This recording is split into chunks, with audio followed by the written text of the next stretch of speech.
Everyone, and it's my pleasure to call the meeting of May 16th, 2022 of the San Carlos Planning Commission to order. Thank you, Chair Roof. My name is Lisa Porras, Planning Manager for the City of San Carlos. I'd just like to make an announcement for tonight's meeting. Tonight's Planning Commission meeting is conducted both in person here at City Hall and virtually via Zoom. Members of the public have the option to observe the meeting and address the Planning Commission in person at City Hall or remotely via Zoom. If you are attending this meeting in person and wish to provide a public comment, you can fill out a public speaker slip located in the back of Council Chambers and submit it to me, or you can raise your hand when the Planning Commission Chair calls on you for additional or calls for public comment. There will be instructions on the slides for those that are watching remotely at home, and the instructions will essentially be the same, but those will be provided on the slide. Thank you.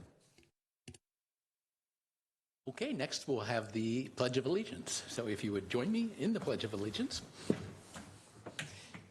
pledge allegiance to the flag of the United States of America and to the republic for which it stands, one nation, under God, indivisible, with liberty and justice for all.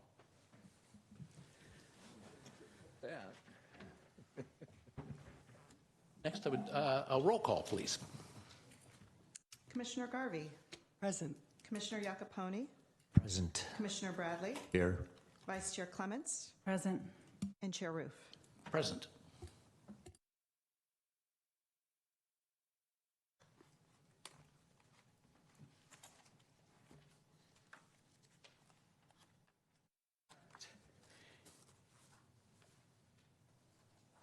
And so the next item on the agenda is the public comment, and public comment is limited to items not on the agenda. The Commission may briefly respond to statements made or questions posed as allowed by the Brown Act, Government Code Section 54.954.2. However, the Commission's general policy is to refer items to staff for attention or have a matter placed on a future Commission agenda for a more comprehensive action or report. If you would like to make a public comment on an item that is not on the agenda, you can fill out a request to speak form located at the back of the council chamber and submit it to the city staff, or you may raise your hand when the Planning Commission Chair calls for public comments. Or through Zoom, you can raise your hand virtually by clicking on the raise hand icon. And if you're on the phone, press *9 and then *6 to unmute when called upon. Do we have any public comments? First, I guess first we'll ask if anybody in the room has a public comment, and then we'll go to any online caller. So any public comment in the room? And through the chair, I have not received any speaker slips. Okay. In that case, we can just move to the next item on the agenda, which is approval. Oh, through the chair, we might want to check with Sarah to see if there's anybody that's called in via Zoom. Oh, I see. I thought you were referring to when you said there was not any, you had not received any slips. Okay. And Sarah, has anyone called in online for public comment? No callers at this time. You're disembodied, so we were chuckling over that. Okay, so then we can, since we have no public comment, we can move on to the next item on the agenda, which is the approval of minutes. Do any planning commissioners have changes to the minutes? I'll move we approve the minutes of the Planning Commission of San Carlos, who met on May 2nd, 2022. I'll second. We have a motion and a second. Are we ready for a roll call? Commissioner Garvey. Yes. Commissioner Iacopone. Yes. Commissioner Bradley. Yes. Vice Chair Clements. I'll abstain as I was absent. And Chair Roof. Yes. Okay, the next item on our agenda is the public hearing. And The procedure for the public hearing is that staff will present a report on the history, physical features, etc., on the application, followed with the staff's recommendations. The applicant will make a presentation. Thereafter, interested members of the community may speak on the proposal. When all interested parties have an opportunity to be heard, the hearing will be closed and no further discussion from the floor can be held. The commission will then consider the evidence and make its recommendation. If you challenge a public hearing item in court, you may be limited to raising only those issues you or someone else raised at the public hearing described in this notice, the public notice, or in written correspondence delivered to the city at or prior to the public hearing. Speakers should state their name prior to addressing the commission, and this will assist staff in preparing the minutes. The first public hearing item we have is for 201 Industrial Road, APN 046-202-370. Consideration of design review approval for a freeway-oriented sign, wall-mounted, internally illuminated, for Curia. Does staff have a presentation for this item? Yes, Chair Roof, and I'd like to take this opportunity to introduce the commission to one of our newest planners here at the city, Megan Riddlesberger. This is her first appearance before the Planning Commission, so welcome, Megan. Welcome. Thank you all very much. It's nice to see everyone in person. Good evening. Like she said, I'm Megan Riddlesberger, an assistant planner with the city. This presentation is a request for design review approval for a wall sign for Curia. The next slide. So some project background. The Planning Commission is required to provide design review for US 101 oriented signs, as well as signs that are exceeding 25 feet in height from finished grade, and this sign qualifies for those two reasons to be considered before you all. The project site is located within a planned development district, which is governed by the provisions of Ordinance 1312, which states that the total signage for the site may not exceed 240 square feet in an area. Here are the aerials to show existing conditions. You can see on the right, the surrounding zoning is light industrial, planned industrial, and then another planned development nearby with industrial uses. And to the left in this image is where this sign will be going to replace Lake Pharma. And so you can see the view from US 101. The proposed wall sign is 81.8 square feet in area.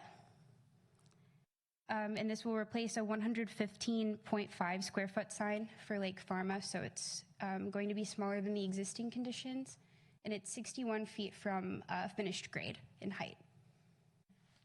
You can also see the proposed view during the day, and then at the lower left corner is a view of the sign at night. And to the right, you can see a view from the side of the sign to see how far it projects, only 8 inches off of the side of the building. The sign will be composed of acrylic faces and vinyl surfaces with aluminum returns and LED illumination, and it'll be mounted to the existing supports, and the colors will include black, white, and purple. This signage area table will show all of the existing and the new proposed sign on site to see that the area comes out to 212 square feet under the 240 maximum allowed for this site. A public notice was mailed out on May 5th, 2022 to all property owners and occupants within 300 feet of the site, and as of today, we've not received any comments. And this is the item, or the motion, should you choose to accept it, on the screen. Staff as well as the applicant are present to answer any questions that the commission may have. Thank you. Thank you. Any clarifying questions from planning commissioners before we open for public comment? I don't know if this is the right time, but I noticed if you go back a few slides, there are 2 squares on either side of the Curious sign.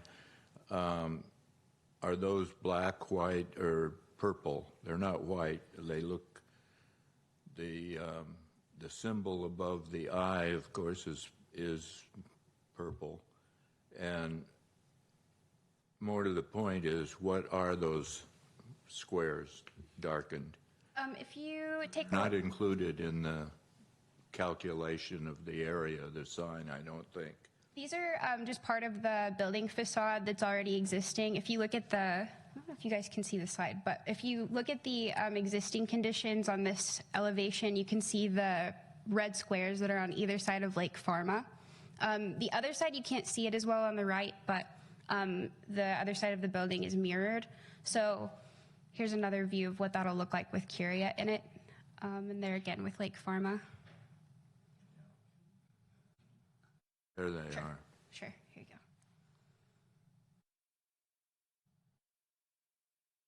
Those are existing? Yes. Thank you very much. Sure. Any other clarifying questions before we see if there's public comment? Chair. Yes, just one. Is the light sign going to be on a timer? Will it go off? I think that might be better to direct to the applicant because I don't have specifics on illumination other than that it will be compliant with current code. Could I kick that over to you? Oh, If you, actually, since we're online, if we want to get your comment, we should have you come to the microphone.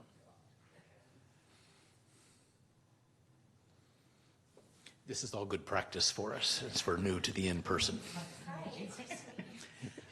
Yes, the sign will be on a timer, either mechanical and photocell combination or astronomical. Thank you. And could you introduce yourself with your name, please? I'm Nikki Vetsmadian with Arrow Sign Company. Okay, thank you. Thank you, Nikki. Sorry, a follow-up, if I could. A follow-up question? Is when you say it's on a timer, that's the on. What about the off? So we encourage clients to do astronomical timers, and what that does is it sets itself up to daylight savings time. So, and they can set the parameters however they want, whether on at 7 p.m., off at 6 a.m., or 11 p.m. till 5 a.m., whatever time, and then it will make sure that it's off during daylight hours, no matter what those parameters are set at. Thank you. Please. Sorry, also probably for the sign company. My question is just a technical one, I guess. Could we go back to the slide on the image of the sign? Not terribly fascinating. I'm just trying to figure out if the letters the letters themselves appear black during the day, but white when they're lit up. It's not a backlighting, is that right? Correct. Okay. So what happens is you've got a black vinyl covering that has perforated holes through them that you can't see during the day, but when the illumination is on, it shines white. Thank you.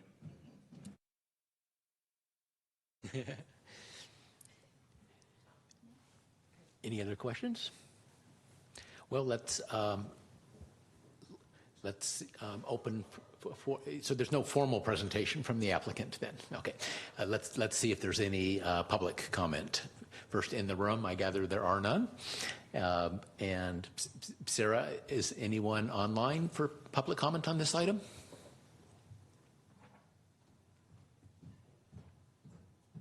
None at this time. Okay, if there's no callers, then I guess I would entertain a motion to close the public comment period. I move that we close the public comment period for this item. I would second that motion. Have a motion and a second to roll call, please. Commissioner Garvey, Yes. Commissioner Iacopone, Yes. Commissioner Bradley, Yes. Vice Chair Clements, Yes. and Chair Roof. Yes. Okay, now is our deliberation time. Any thoughts on this? So I'm practicing here with the raise hand icon. Yes, Commissioner Clements. Very bright, so thank you, Chair.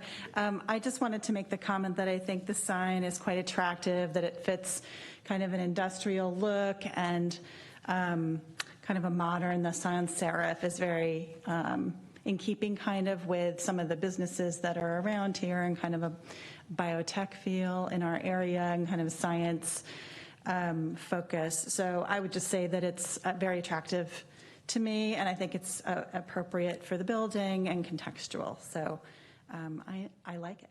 Thank you. Any other thoughts? You can push the button corresponding to where your seat is if you have one. Just getting everybody trained in our.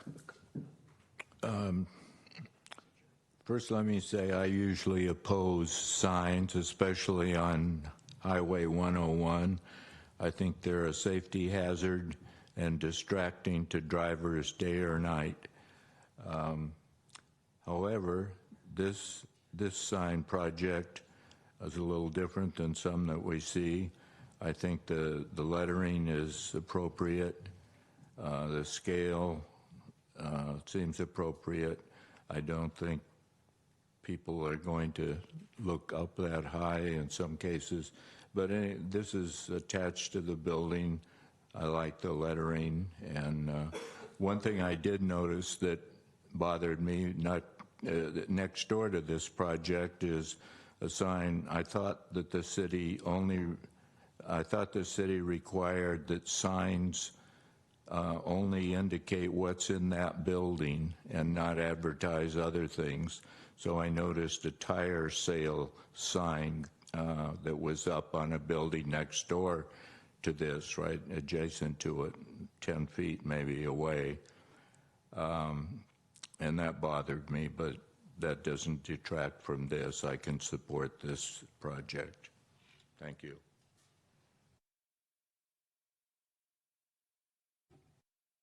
Chair. Commissioner Iacopone. Oh, yes. Thank you. Got to work on the concrete. Exactly. I agree with my colleagues that it looks good. I think it's appropriate to have the company name on the building. I can't recall. I know that for quite a number of our higher rise signs, including the public storage sign, we instituted a program to limit the hours, let's say after midnight, just to lower light. I don't know if we've done that with any of the 101 facing building signs that we've approved. I just can't recall. That's a good question. Staff, do you know? Yeah, I may need my colleague Andrea's help on remembering a few of previous applications, but I do recall that in prior applications, it might not have been this commission, but previous commissions have conditioned some of the illuminated signs to turn off at sunset, and then they turn on at sunset and turn off at dusk. So there is precedence of language in the form of a condition of approval that has made its way to a couple of signs that have been proposed along Highway 101. Through the chair, good evening. Andrea Martisich, principal planner. The ones that I can think of, as Lisa mentioned, that were conditioned were pole signs. I can't think of any that have been a building sign. That's not to say there haven't been, but the ones that have been definitely conditioned are the pole signs that you can see from various angles in various directions, but not aware of any wall signs that have been conditioned that way. Thank you. Thank you. I can support this as it is. Yeah. So let me see. I guess we have two questions. Thank you, Chair. Thank you, Chair. I, too, will support this. I think the sign looks good. I like the design. I like the font, as Vice Chair Clements mentioned, and I think the scale is very nice also for the building. So I, too, support the project. And Commissioner Clements. Thank you, Chair. I did want to point out, that's okay. I did want to point out that the compliance certificate did say that the light strength, if you will, said limiting it to 1 foot candle on the public street. So I don't recall offhand how bright those other pole signs were, but I think it was brighter than that. So I don't think it will probably be very distracting, is my generalist's conclusion, and I will also happily support this and happy to make a motion if we would like. And I'll squeeze in my support as well. I think it's a very similar impact to the sign that it's replacing, and aesthetically it's pleasing, so I support it. And so if there are no further thoughts from commissioners, then I would entertain a motion. I would.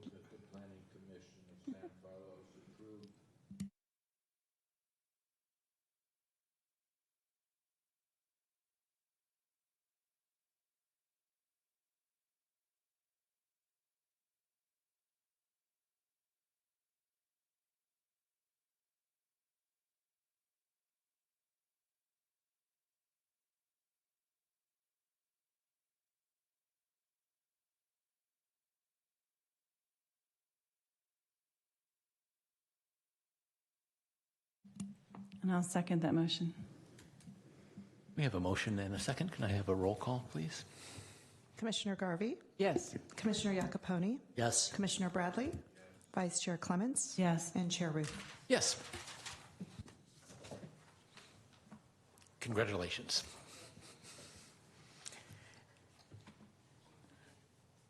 The next item in our public hearing is consideration of a resolution recommending the City Council amend the Municipal Code, Chapter 18, to adjust the city density bonus, inclusionary housing requirements, affordability periods, parking for affordable units, and make other conforming amendments, and to find such actions are exempt from the California Environmental Quality Act.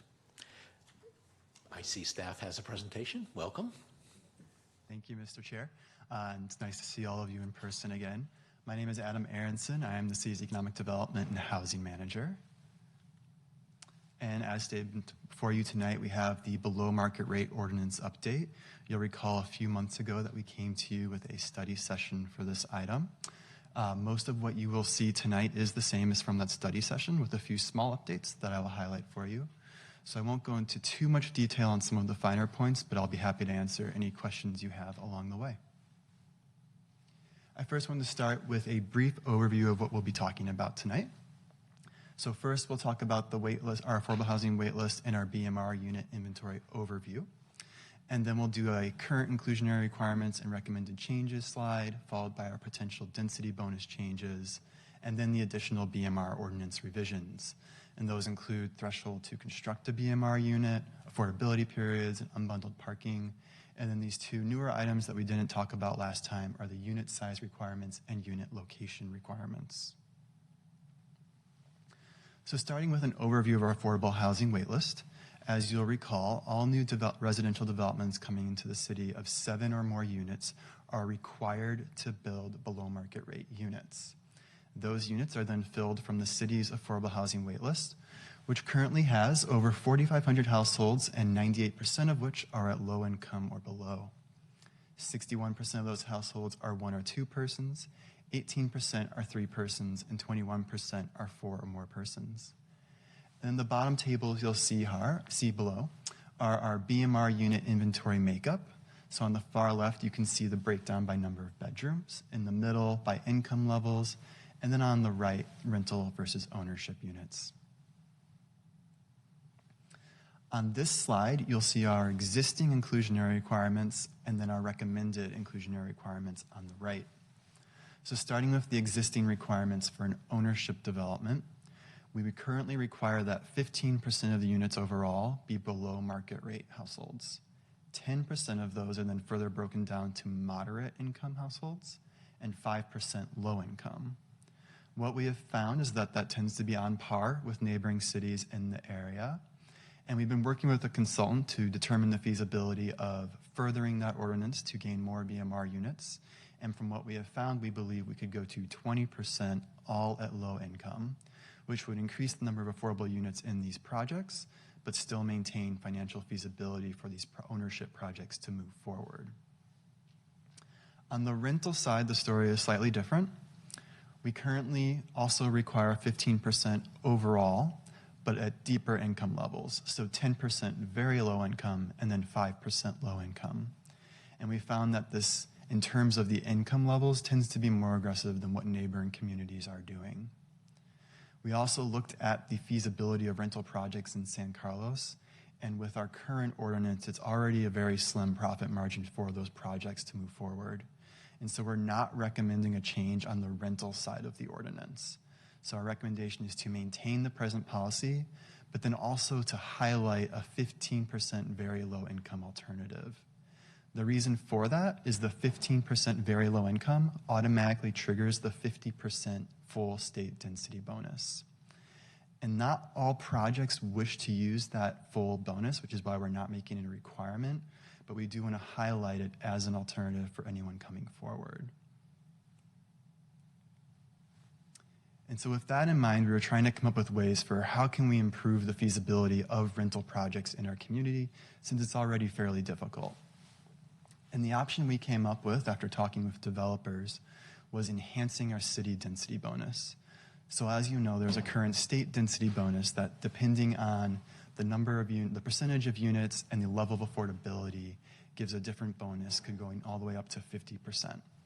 Our current ordinance, as written for a rental project, automatically triggers a 33% bonus. We also have a city density bonus, and that city density bonus is 1 bonus unit for every low-income unit or lower that is in the project. It's currently very rarely utilized because it's not as favorable as the state density bonus, so everyone is always utilizing the state density bonus if they're using a bonus. What the city could consider doing is enhancing that city density bonus to make it even more favorable to the state density bonus, and to do it for specifically rental projects, since that is where we are seeing difficulty in the market. So the proposed bonus would be 4 bonus units for every very low income unit, and 2 bonus units for every low income unit. In this table, you'll see the impact that would have on a hypothetical 100 unit project. So on the far right is our current bonus for the city density bonus, which only results in 15 units. The state bonus, which would result in 33 units. And then this enhanced city density bonus, which would result in 50 bonus units. So that 100 unit project would go up to a 150 unit project with 10 very low income units and 5 low income units. The caveat we want to give with this is that this enhanced city density bonus would apply across the city. So it would apply to all projects. And from what we heard in the city council study session, there may be interest in more tailoring the bonus so it doesn't apply everywhere. And if that is the wish of the Planning Commission, you could recommend that rather than adopting this enhanced city density bonus, you instead focus on increasing height and density through the general plan and housing element update that is currently underway. Now on this next slide, you may recognize this image from the community engagement process that the Planning Division has been working on through this housing element general plan update. On the far right, you can see our existing code along El Camino Real, which would go up to 50 feet at 4 stories. There's then scenario A, which goes up to 75 feet at 6 stories, and scenario B, which goes up to 90 feet at 8 stories. Now, what staff has heard so far through the community engagement process is that the community would be open to scenario A, which is 6 stories at 75 feet, and that could be an acceptable height limit, for example, on El Camino Real. But what we've also heard from the community is that they want to be careful that what they're seeing in these presentations to the community is actually what's going to be built. And they don't want to find out that they've approved something that can then go even higher later on. And so it's already understood that the state density bonus does allow for additional height in order to include those bonus units. So we may see some projects that if we go forward with scenario A in the general plan update, we could see some projects that go higher than that. If we adopt this enhanced city density bonus, it just becomes more likely that we'll see more projects at higher heights and density. So it's something we want you to keep in mind. The enhanced city density bonus is currently within the draft ordinance that's before you tonight, but you could choose to not recommend it and still move everything else forward if you wish to do so. Then on this slide, we'll talk about the additional BMR ordinance revisions. First, the BMR threshold would be lowered from 7 to 5 units in ownership developments, and then it would remain 7 units in rental developments. So any condo developments that come forward of 5 or 6 units would be required to now build a BMR unit. We would also change affordability periods to in perpetuity. So currently, they are not less than 45 years for ownership units and not less than 55 years for rental units, but we do have the ability to make those affordability periods run indefinitely.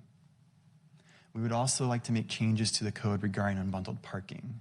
Now, as you may be aware, in the past, we have had unbundled parking projects come forward where then it's impossible for the BMR unit to get a parking space because they're all priced at market rates. And so what we have tried to do is clean up the language to still allow for unbundled parking strategies, but to make sure that parking spaces are still distributed to the BMR units at a rate that they would have been were it not an unbundled parking project. And that then what would have been the price for those units is included in the sale price or the rent, depending on whether it's a condo or ownership project, and that the affordable housing cost for those households isn't going up. It's still capped at their affordable housing cost, and they still get the parking space. And then these are the two items that we did not see last time during the study session, and they're essentially slight changes to the language in our municipal code. So the first item is regarding unit size requirements. And essentially what we are doing here is ensuring that BMR units are going to be the same size as the market rate units. So you'll see that the language has been changed here to say that below market rate units must in aggregate be no smaller in average size than market rate units, and then the number of bedrooms in the below market rate units must be in the same proportion as the market rate units. And then we've also just tried to further reinforce the unit location requirements within our code to make sure that these BMR units are evenly dispersed across floors and the general location, and then they still also have access to all of the common entrances. That was always the intention of the code, but the language wasn't as strong before, and so we've tried to clean that up. And so that highlights all of the changes in the code, but I'll quickly go through the recommendation summary on this slide. First, for ownership projects, we would increase the BMR requirement to 20% of units, all at low income. For rental projects, we'd recommend no change to current BMR requirements, but highlight the 15% very low income alternative to maximize the state density bonus. And then we have the enhanced city density bonus of 4 bonus units for every low income unit, 4 bonus units for every very low income unit, and 2 bonus units for every low income unit. And that is how the ordinance is currently written, but it could be easily taken out if you would rather only recommend the general plan update strategy. We would also then lower the requirement to build a BMR unit from 7 to 5 units for ownership projects, change affordability periods to run in perpetuity, and then improve fair BMR access to parking for unbundled parking projects. With regards to next steps, City Council review and first reading of the ordinance is scheduled for June 13th. The second reading of the ordinance is then scheduled for June 27th currently. And then if adopted, the new requirements would go into effect 30 days after adoption. So July 27th, assuming a June 27th adoption. And then this is the motion before you tonight. I've just highlighted in green the city density bonus language. So if you prefer not to recommend the city density bonus, all you need to do is skip over the language in green on here. But if you do want to recommend it, you could just read this motion in its entirety. And I'll leave this slide up, and with that, I'm happy to take any questions you may have. Okay, we can have some clarifying questions from commissioners before we open for public comment. And I see Commissioner Bradley, please. I'm sorry, Commissioner Garvey. Thank you, Chair Roof. One question, Adam, thank you for that very thorough and excellent presentation. Regarding the 2 options that you had up on the recommendation slide, one was to consider the enhanced city bonus and the other was to target specifically through the general plan update. One of the many factors that we will look at is time. Are both of these options offer a similar timeline to being able to get prospective developers the new slate of parameters? Do both of these end up happening at about the same time, or is one option more significantly delayed than another? So The enhanced city density bonus would come into effect, I believe, quicker, because assuming everything moves along as scheduled, it would happen in July 27th, most likely. I'm not sure when the general plan will go into effect, but I believe it's a year or so later. Yes, that's a great question, Commissioner Garvey. I can answer that. The housing element update and the zoning ordinance amendments that would go along with that are intended to be adopted by the end of the year. So if that is true, we could foresee zoning amendments being in place at the end of January 2023.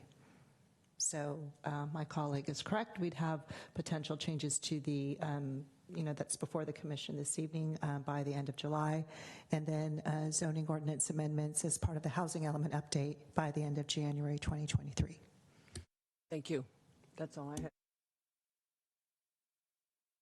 Okay, Vice Chair Clements. Thank you, Chair. And I don't know if there's so much in here. Adam, congratulations on pulling this all together with help. This is a lot of work. I have several questions, and then I think as we discuss each topic, we may want to take one topic at a time, so it's a little bit organized, because otherwise we may be all over the place. But if I might, I could just start asking questions, or would you like to structure the questions by topic also? You can structure as you see fit. Right now we're doing the clarifying questions, not the deliberation. Okay. All right, I'll just start at the top. For homeownership obligations under inclusionary with a 20% low income obligation, does that assume that there's no additional down payment assistance to the buyers and that the affordable price is all they would need to purchase the property? That's correct. Okay, thanks. When you calculate that purchase price, I didn't see any numbers, unfortunately, in the packet. I would have liked to have seen EPS's study, because it would have answered some of my questions, so sorry if they're kind of detailed and in the weeds. When you calculate the purchase price for a low-income household, I think I saw somewhere that you're modeling it at 70% AMI, that you're following the affordable housing cost definition under state code, is that right? Yes. So you back off by 10%? Okay. Do you also put in there, assume a 30-year mortgage, assume an HOA, assume PMI? Yeah, we assume PMI, 30-year mortgage at a fixed rate. We also include HOA fees, and then we also take into account fluctuating interest rates. Right. So PITI. Do you also do any reserves? I find that this is the piece for repair. That studies show that you can get folks who don't make very much into units, but that if they incur kind of like in a lot of ways, right? If there's a large cost incurred, that's the problem that some people can have affording it if they don't have much savings. And so in our program, we traditionally had also backed out a small reserve for repairs. Is that something that you include in calculation too? We have not done that historically. Yeah, that's the thing that most developers will fight you on. And can I just ask, do you remember what the HOA assumption is? So we do it unit by unit, and we try to get an estimate from the developer beforehand. Got it.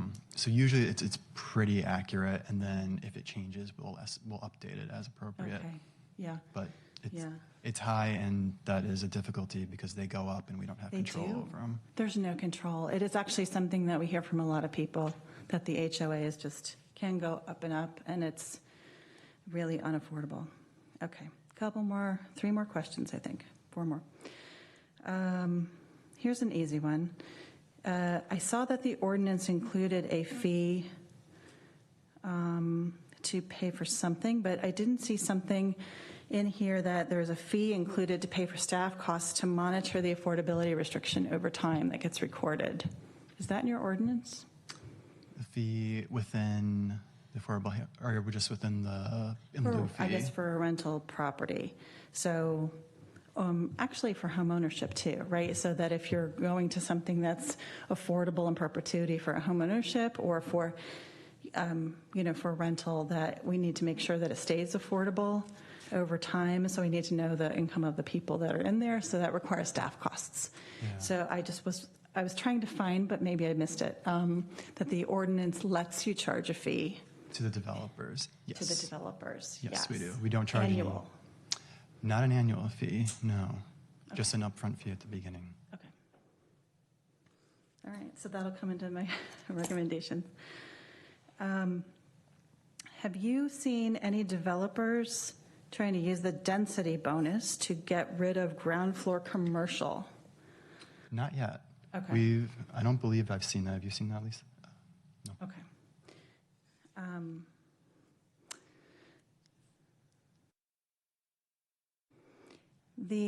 How did you choose, I have two more questions. How did you choose the additional increment of the enhanced bonus? Because the example of 133 versus 150 units is a significant difference. And I could see that if it really did result in a quite a bit higher building, that it would be quite a bit, to some people's minds, a different project to approve. So how did the ratios come about? So the primary thing we were looking at in that instance was the financial feasibility of the project. And that's where we started to see it was making a true difference from just the state density bonus, Right. Where it was going up more than just a couple points. Right. And that's where it started to come in. But there is the caveat with that when you get to a certain height, the construction changes and the costs go up. Yes.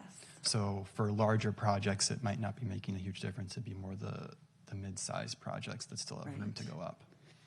In the modeling, did you look at anything other than increased density and an increased number of units? So, for instance, different setbacks, reduced parking?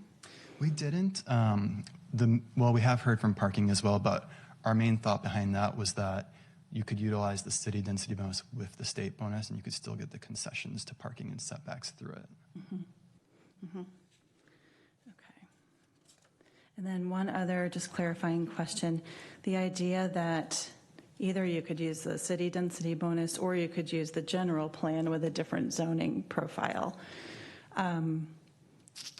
The housing element, that would not result in any affordable units being created, though. Is that correct? That there's nothing anticipated in that mechanism that would provide that affordability along with the increased density. Is that correct?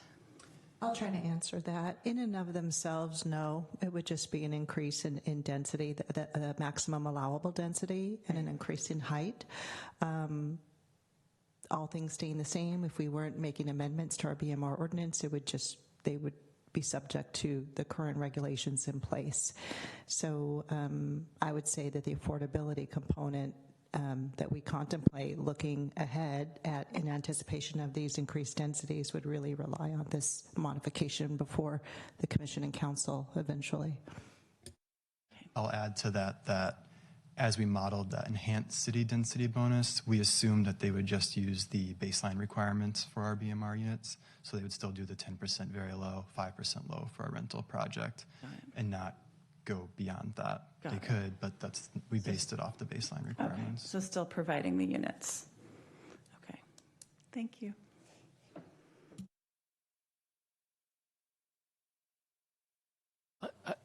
I'll ask my question then. I'm trying to get a feeling for how big of an impact these proposed changes would have.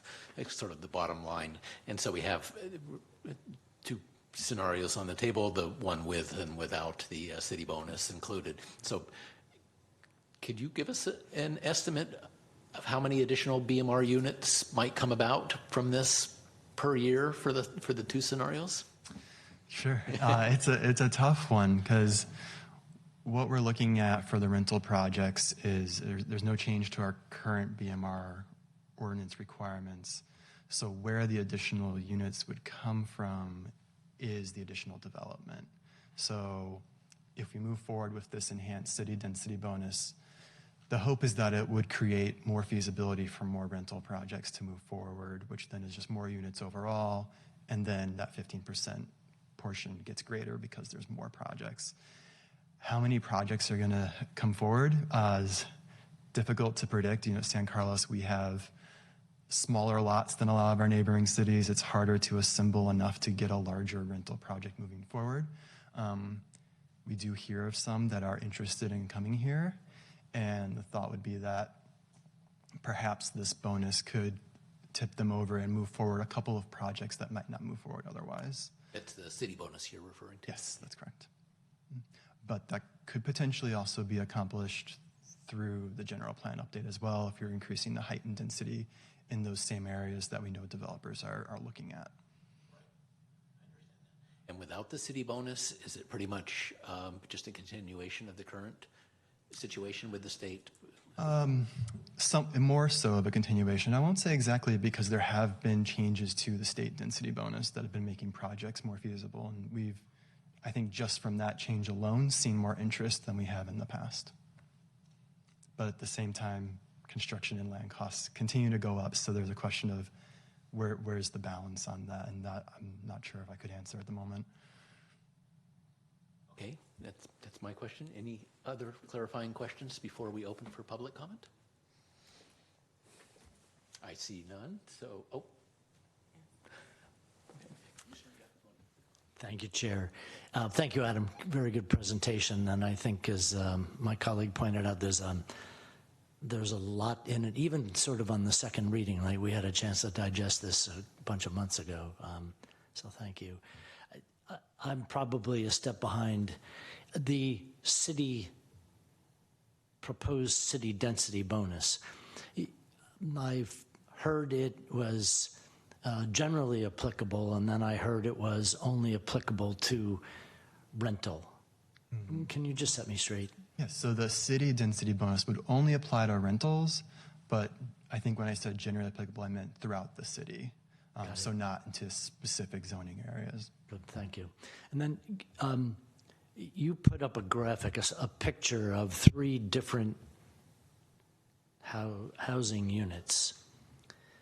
Can you just go back one more time and say the difference between the 3 you described, and specifically, if we did act and included the city density bonus for rental, what would the outcome be? And if we didn't choose to put that in, what do you think the outcome would be in existing A and B? Sure. So the existing on the far right is what's currently allowed in El Camino Real. And then scenario A and scenario B are 2 of the examples that were presented to the community as possibilities for increases to height and density and setbacks along El Camino Real. And my understanding is that what staff has heard is that scenario A, the 75 feet at 6 stories, is what has been generally acceptable by the community, that they believe that would be an appropriate height and appropriate density along El Camino Real in particular. Scenario B was generally felt to be a bit too much, too tall, too close to the street. What would happen if scenario A were adopted, there is a chance that you could still see a few projects like scenario B. I don't know if they'd be quite as big. They might be that height, but maybe not perhaps as close to the street.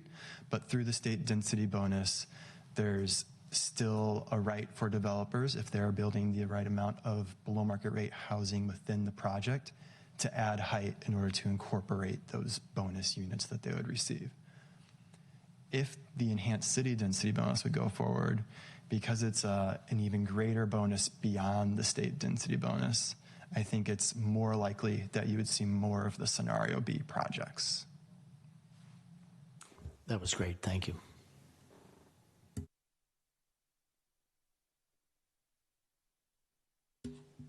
Commissioner Garvey.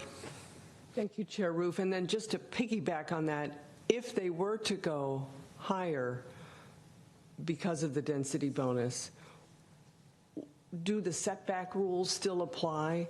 Could, instead of being 9 stories as an example, right up against El Camino, could floors 8 or 9 be stepped back a little bit, or would the developer under the density bonus have the right to pull the whole building forward to 9 stories right at the front of the property? So it would depend on the project and what level of BMR units they're including within it. But what they could do is they'd use the city density bonus to obtain the bonus units and the height and the density. But then they could still also use the state bonus to obtain concessions. And those concessions could then apply to parking and setbacks. So they could get a setback concession and then also use our bonus so you could see them closer to the street as well. I see what you mean then, that we could end up with a scenario B even though we were hoping for a scenario A. I understand. Thanks for the question, Commissioner Iacopone, and thanks for the discussion. That was helpful to me. And if I may clarify with my colleague Adam here, one way to look at it, I believe, let me know if I'm correct, is that the developer then has the ability to request for concessions or relief from standards, whether they're the height standard or the setback standard, in order for them to achieve the maximum density that we have, allowed in our zoning ordinance, and to achieve the additional units through either the state density bonus or the city density bonus. So they would have to make the case to the city that they indeed do need some relief, and here's why. Otherwise they wouldn't be able to achieve all of the units contemplated, the maximum density and the density bonus units as well.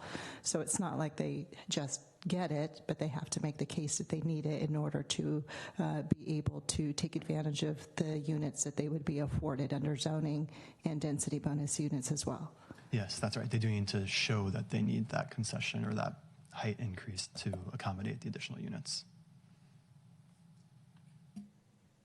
And would we have a consultant that would look over that assessment? That's something that would need to be done as part of the review of the planning process with staff.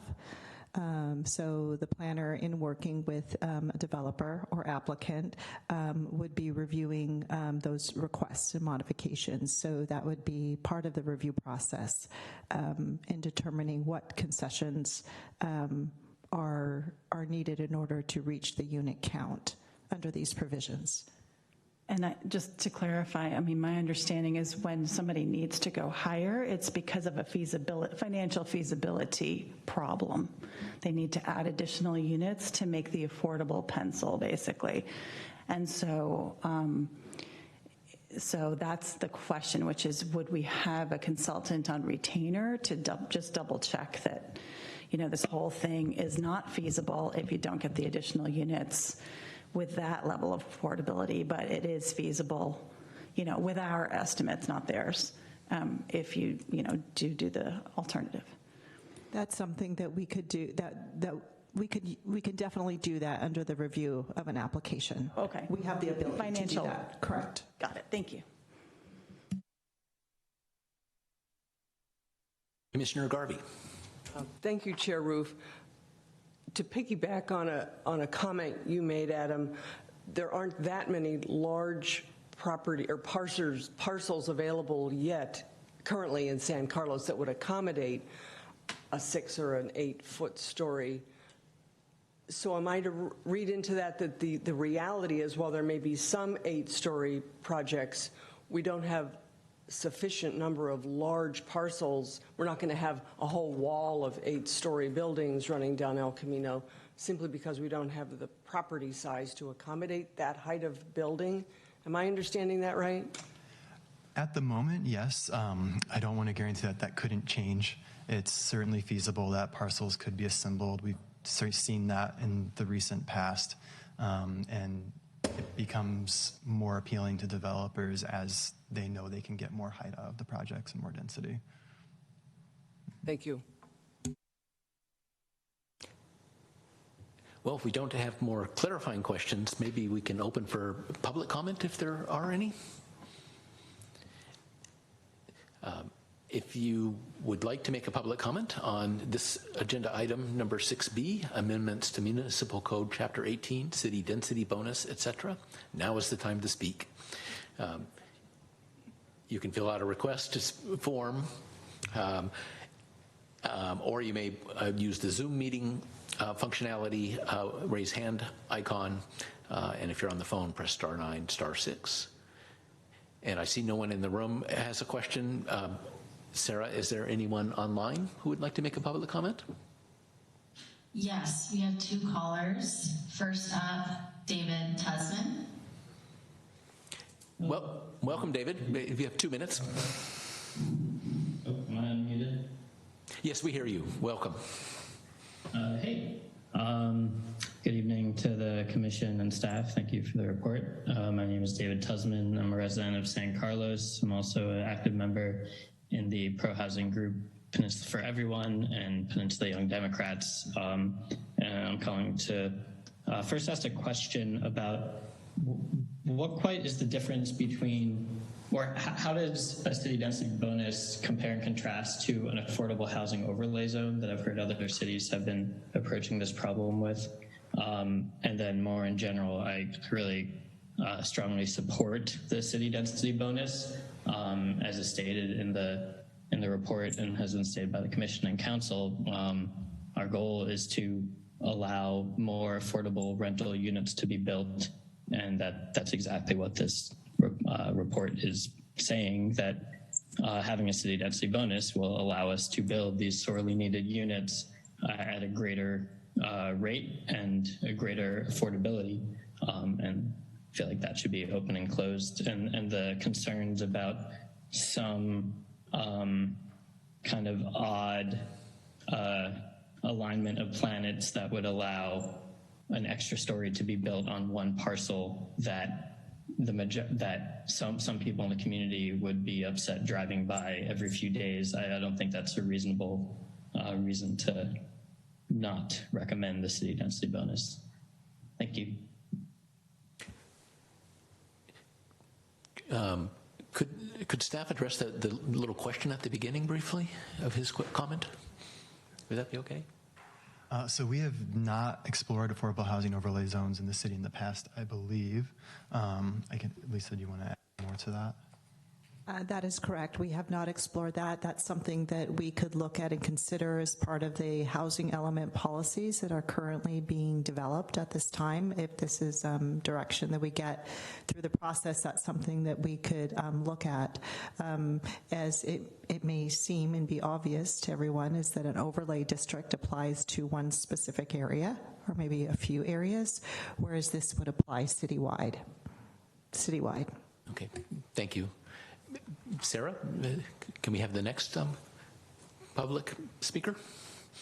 Yes, up next is Patty M. Welcome, Patty. Hi, thank you. I have to say I am concerned that the public, you've asked the public what they like, and they say this is a height that they can live with, and somehow you're going to just arrange for that to be built over. Does that make sense? You're hearing people say there's a limit that we want to see, and you are trying to figure out ways where you developers can just put anything in. And I've lived here all my life, mostly, and I don't necessarily feel that I have seen developers hurting at all. And they've been able to buy land, buy property, buy lots, and put stuff up. And I just don't understand that they should cry, oh, this doesn't pencil out. I just don't. I don't see that. And so I would like to have you consider, and I don't know how you would do it, that you would say, well, this is what we're willing to put. And if you're going to get a height limit in order to build your density bonus, then we need something, like you should set the height limit below so that when they get their density bonus, they're giving something back to the community besides just rental units on El Camino. And I'm not really sure how I feel about that whole scenario where either you okay the biggest heights on El Camino and in certain places, quote unquote, transit oriented, and not all over the city where transit is needed all over. Because you can add people to the transit area and you will not take off any cars from the rest of the city off the road. They're still going to be driving and clogging up our roads and our freeways. Okay, I think that's everything. Thank you very much. You have a big job to do here. Please don't take it lightly. Thank you for your comment. Sarah, do we have anyone else in the waiting room for public comment?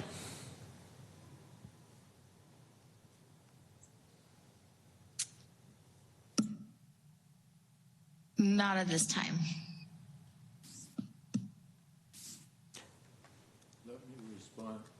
Let me close the public comment period, and then we'll open for deliberation. So, since I think we've captured all the public commenters, so I would entertain a motion to close the public comment. I move that we close the public comment. I'll second. I have a motion and a second. A roll call, please. Commissioner Garvey? Yes. Commissioner Iacopone? Yes. Commissioner Bradley? Yes. Vice Chair Clements? Yes. And Chair Roof? Yes. Okay, now we have an opportunity to deliberate, and let me start by saying there's quite a few pieces to this, and the juiciest one is, of course, whether we have the city bonus or not included, but then we also probably need to affirm or not, make sure we're all aligned on everything else. So maybe we can talk about the city bonus to get things going. And Commissioner Bradley, if you'd like to start. I'd just like to start by responding to the last speaker. We don't take this lightly at all. However, in a way, we're between a rock and a hard place. The state of California has chosen to pass Senate Bill 9, which would increase density all over our town in a couple of ways. So we're not the end all or the be all when it comes to passing laws. We're just here to advise the city council, and the council is hampered by what the state tells us. We have to build, what is it now, 4,800 units in the next 8 years, something like that. My numbers may be off, but it's a gigantic number. There's no way we'll ever be able to approach that number unless we increase the height and the density in most areas, and that would include the whole city with ADUs to some extent. Because I remember 6 or 7 years past when the city council was here, Bob Griselli was mayor, and the Transit Village passed, and it was 4 stories high until about midnight in that meeting, and the mayor amended the motion to approve the 4 stories by cutting a story off, and that's why it's all 3 stories, 2 or 3 stories now for the whole project. So I'm wondering if the people of San Carlos are ready to have 3, 4, 5, 6 stories along El Camino or elsewhere along in our downtown area on Laurel Street or any other part of San Carlos Avenue, perhaps. Just a question. It's in a way out of our control, but we can influence it, and that's what we seek to do. Thank you. Thank you. Vice Chair Clements. Thank you, Chair. I think our community has a diverse set of interests, and not building more units at our Caltrain station was a very unfortunate decision, I'll say. That happened at midnight. Because, by the way, we got fewer affordable units, too. We got fewer housing units. We got fewer affordable units. We had a 100-year opportunity to do better. And because of, some voices prevailing and some pressure, it didn't happen. So that was, to me, very unfortunate. It's one of the reasons I decided to get involved in my hometown. So in terms of talking about the density bonus and what we think we might want to do with it, I continue to think it's a good idea to have an additional tool to make projects more feasible. I was in a meeting the other day with some affordable housing developers. One of them said that costs had gone up 15 to 20% for construction just over the last few months. You hear anecdotes all over the place. I don't know what's true, and I don't know if it's universal among all different costs. But, pro formas might balance 1 minute and they won't the next minute. So it's a very dynamic business, we know. So I think this has been a very good time to look at the feasibility and what could help. So I'm glad you're doing this work. I do think that I think it is a better idea to use the density bonus of the city to get more affordable units rather than just do additional density and put it into the housing element, because actually, as the second commenter just said, Patty, what the community is getting back, we're getting some housing units, but what else is the community getting? By using the density bonus, we get affordability back. Too, right? And the math changes if the density is just allowed and the additional affordability is not required, right? So I think it's a good idea to have the density bonus because you get affordability. I would give my eye teeth to where I work to have a density bonus that was actually producing affordable units that weren't already going to be produced. So I'm really in favor of us trying to figure out how to make that work. I also heard the comment, though, and the concern, we don't want to shock people on a really large-scale difference. But that is, to our commissioner's comment, not entirely in our control. State law does weigh into this a bit.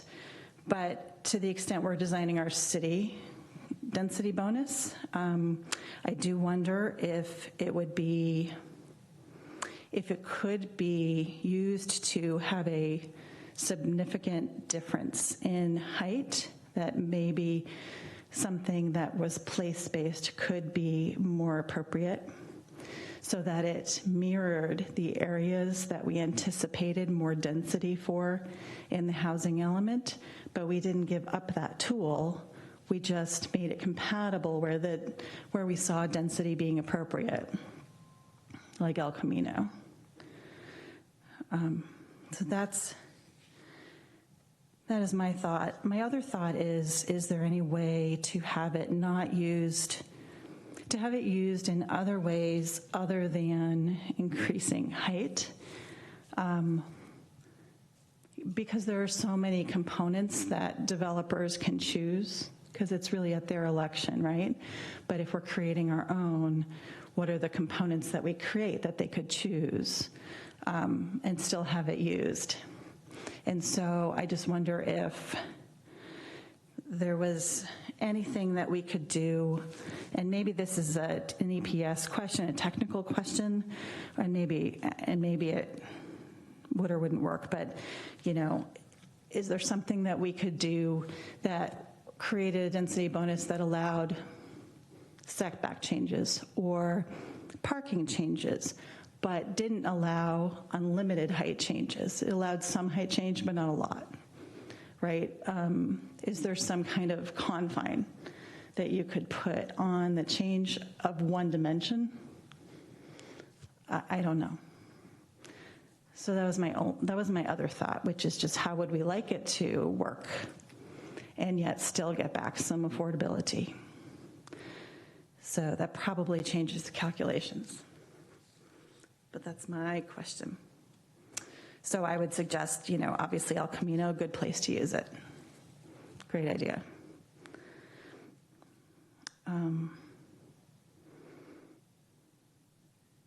And I think I'll try to answer. I have some other comments on other elements, but I think we can have multiple rounds. So, Commissioner Bradley? Briefly, thank you, Chair. I agree with Vice Chair Clement's comments, and I'll answer her question in the positive. I think there are things we can do to make this work by urban design, as cities have practiced for hundreds, if not thousands of years.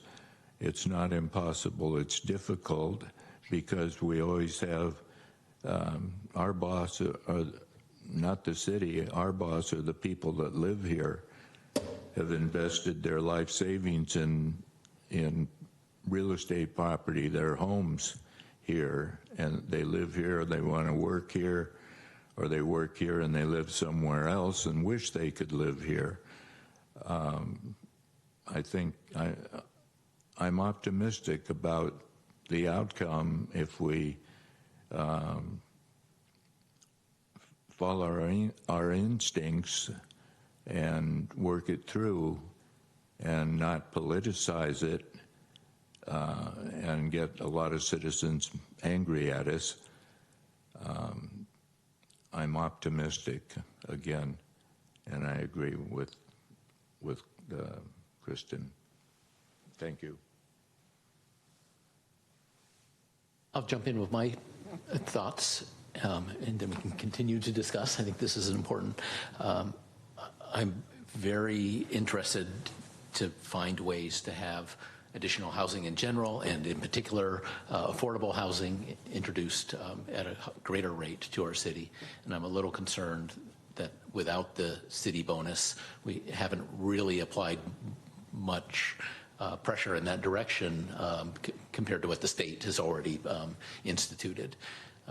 So if we recommended the city council to do it without the city bonus and to wait a year and maybe put it in the general plan update, we may be losing or delaying an important opportunity.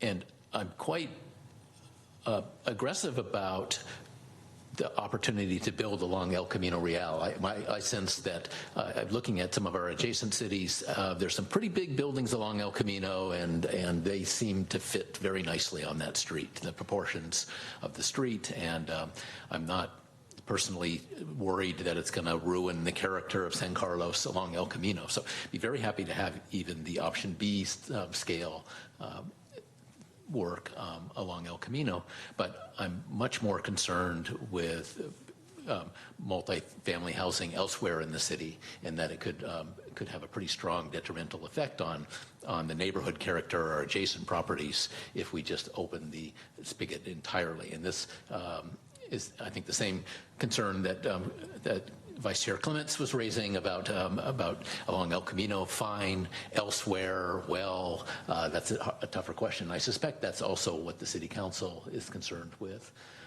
So I guess I have a question for the staff is, could we recommend a city bonus for properties that are on El Camino but not offer that elsewhere?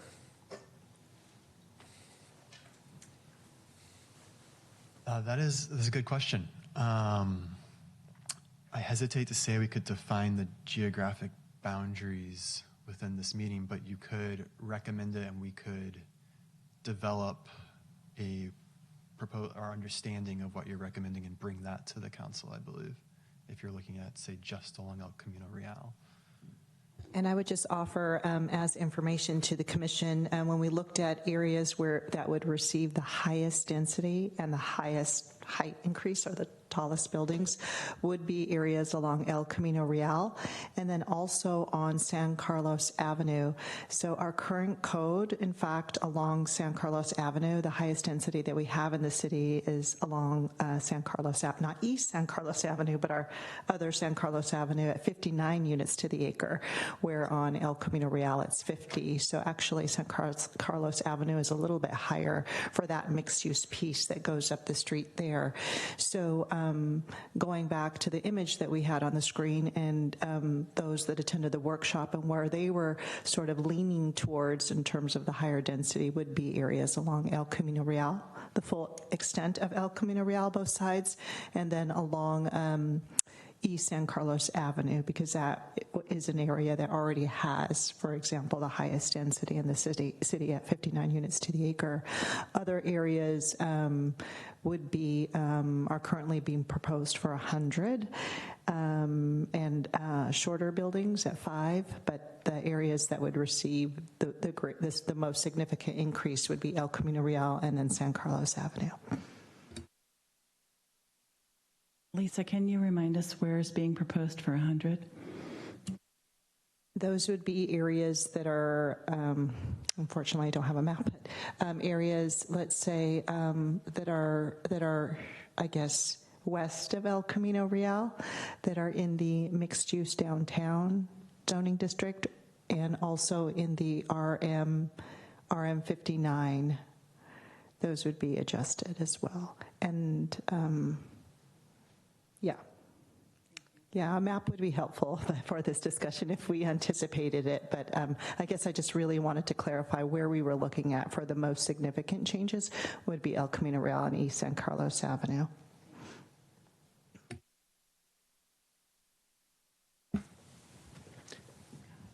Additional thoughts? Commissioner Iacoponi. Thank you, Chair. Thank you, Chair. There we go. I think like my colleagues that the need for housing, rental units, affordable rental units is acute.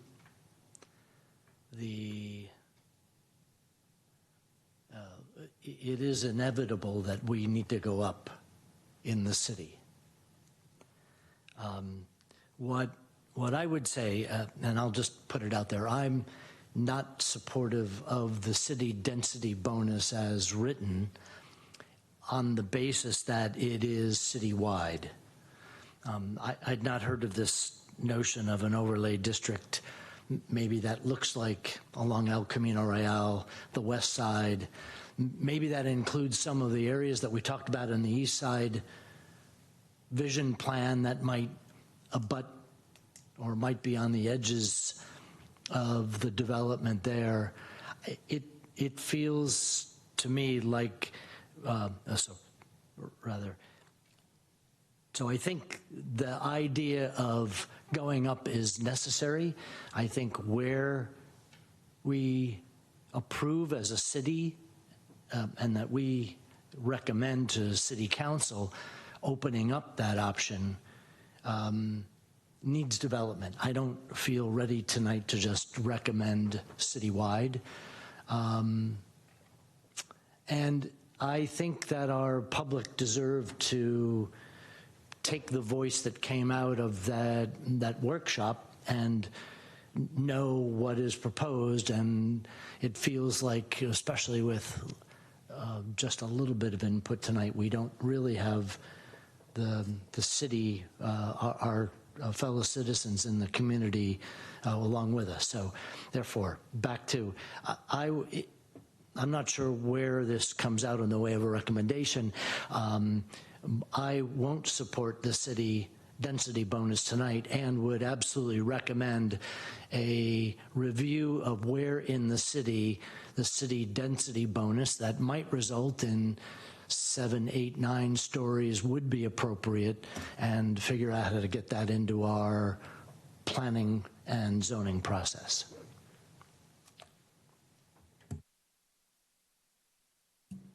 Okay, I see Commissioner Garvey, then Vice Chair. Thank you, Chair Roof, and thanks everybody for those comments. For me, the city bonus offers that additional tool to make projects more feasible and, as was mentioned, to bring more affordable units to San Carlos, which is so desperately needed. I also like the comments where we use this tool in places where the increase in density is appropriate, and the areas that were mentioned along El Camino and East San Carlos Avenue are appropriate. We are going to have to go up, and I think we're going to have to go up beyond our comfort level in order to meet the need, which is so great. And to plan for where it's best to do that in the city, I think makes a lot of sense. And I understand a lot of the planning could happen in the general plan update, but that seems to me like a longer timeline. But I also agree that the city density bonus being applied citywide is more broad than I think many of us would like to see. So maybe there's a way we can plan for targeted places to allow for this increase in density in a fairly expeditious manner. I would support that.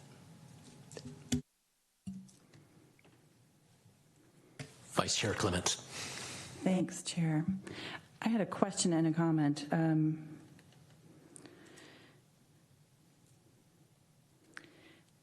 So, you know, our basic zoning already defines low-rise areas and very not dense areas.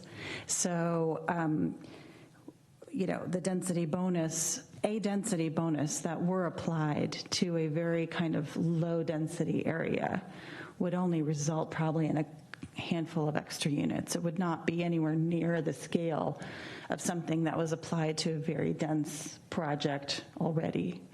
And so I was going to ask Adam if he had an example of, you know, if there was a place where, given the base zoning or the general plan designation, if you could build a 20-unit rental property today, or after the new housing elements in place, what would the citywide approach give you on top of the state? What would 20, and say or an acre, what would 20 units become? Do you have any sense?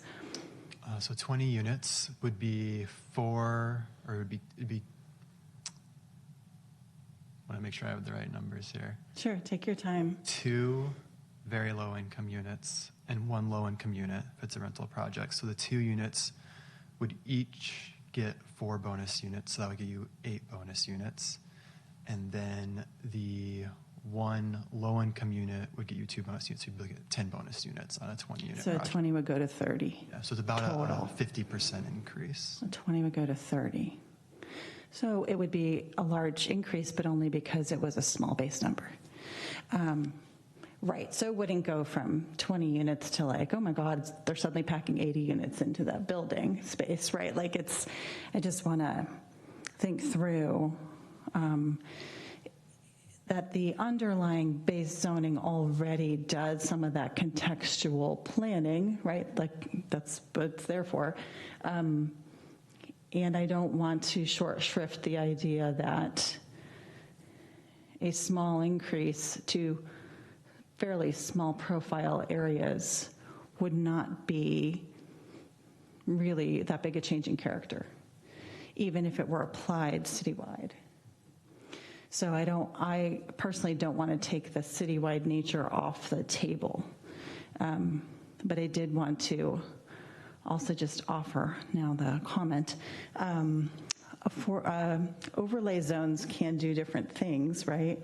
So one could create a program in an overlay zone, kind of like in an area development plan. So there are affordable housing overlay zones that have, like the city of Cambridge, it has design guidelines and money attached and expedited permitting and like an equity analysis of like where you'd put them and where you wouldn't.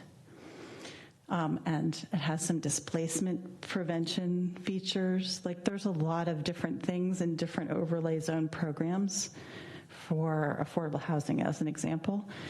So I think, we're looking at one in San Jose that I shouldn't talk about publicly yet, probably. But anyway, like, you can create whatever you want in that area and create a program to go with it. And it would define, as you were saying, the areas it would apply to. So that would be one way to go about it if you did want it more local.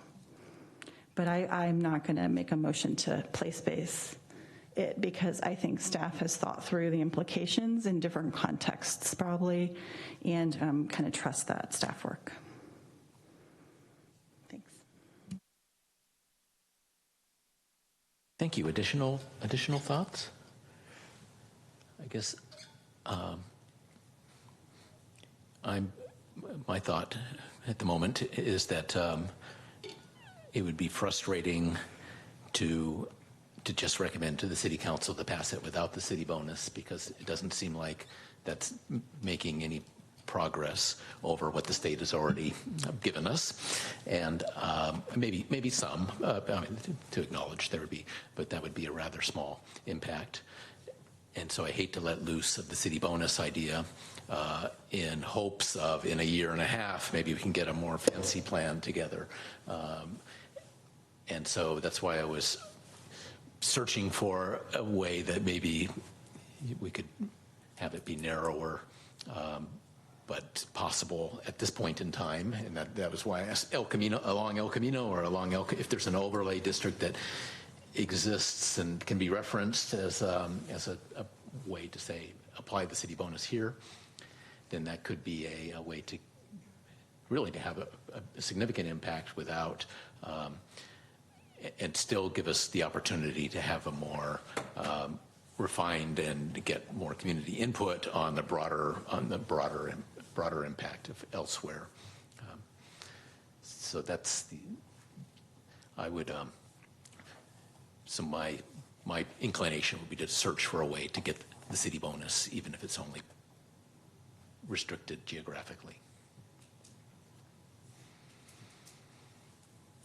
May I ask one more question, Chair, while we're still on the bonus? Please. Would the CEQA analysis change if it were place-based only instead of citywide? Would an analysis have to be done through CEQA? I think that's something that we should check back with our consultants, although you would be kind of tailoring it back, so it wouldn't be going in a direction of some sort of deeper or more expansive component or program. So I don't, off the top of my head, I would say no, but it's probably something that we should determine with our consultants.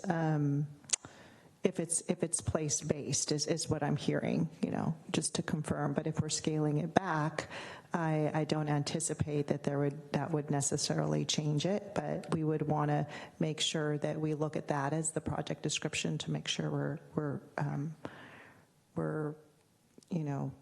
consistent with the requirements under California Environmental Quality Act law. Right, and I just bring that up because if it does have a different CEQA import, then now's additional time added to the timeline to get it in place.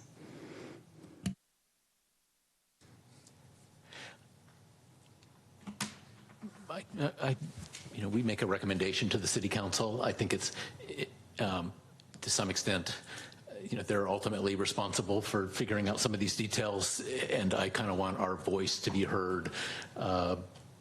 The big message, and not to get tripped up with the details of what our message is. And I suspect that already the City Council is concerned about a citywide implementation of the city bonus because in the presentation that was mentioned, but offering the idea of I like the word you use, place-based, as to encourage the City Council to have a location-specific implementation of the city bonus. It's really, that's our only lever to increase affordable housing and housing in general, is to kind of offer some additional market rate units in order to get what we need, which is more affordable units.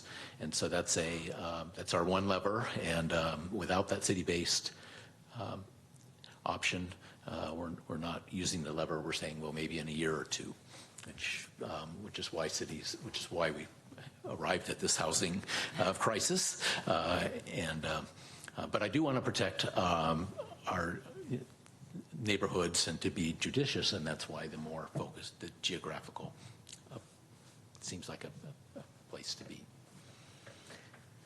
Sorry, just a follow-up to that theme, and this is just a general one. Like, why this is very binary, right? And I do appreciate the proposal. Why so binary, and why now, having just heard about it tonight, and it feels premature? So how else could this play through between us and City Council to accommodate, I think, what our intent is? Which feels like we're trying to design on the fly. It doesn't feel appropriate for us as a group. It's not that, my part, I don't want to recommend something to City Council, and as I said, it's not what you had proposed, but that's not an indication of the spirit of it. So what else can we do? So the general idea for the city density bonus to be citywide was that would be the greatest impact.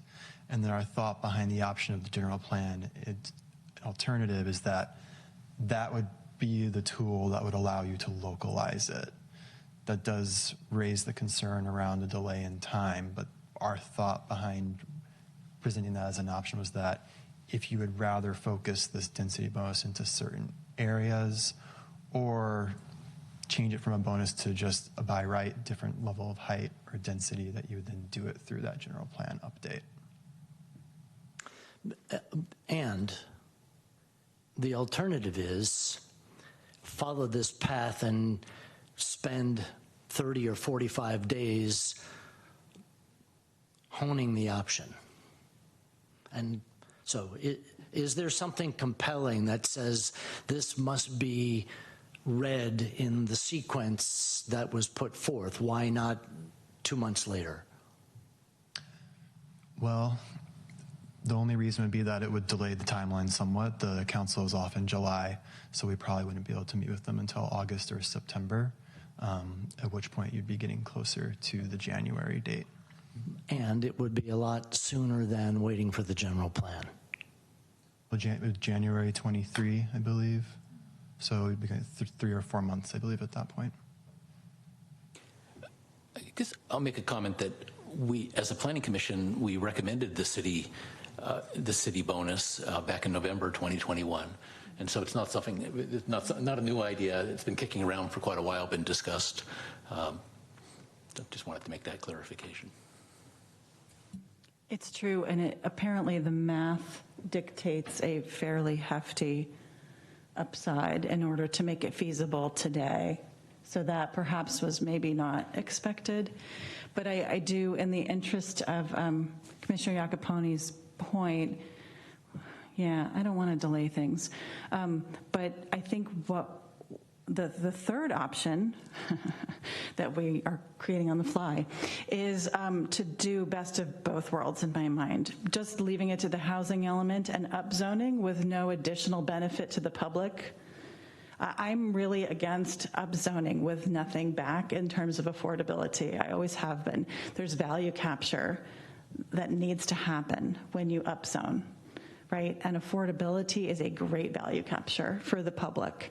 And so I think that in your minds, I think we are all thinking very similarly that if we don't do something citywide, that if we do decide to do it in certain places, there may be a reason for that. I think that really begs the third option, which is how to put this program into certain places, but not give up the affordability that the density bonus would bring. Not just zone up and say, you're welcome to everybody. Here it is. And that is the profit margin.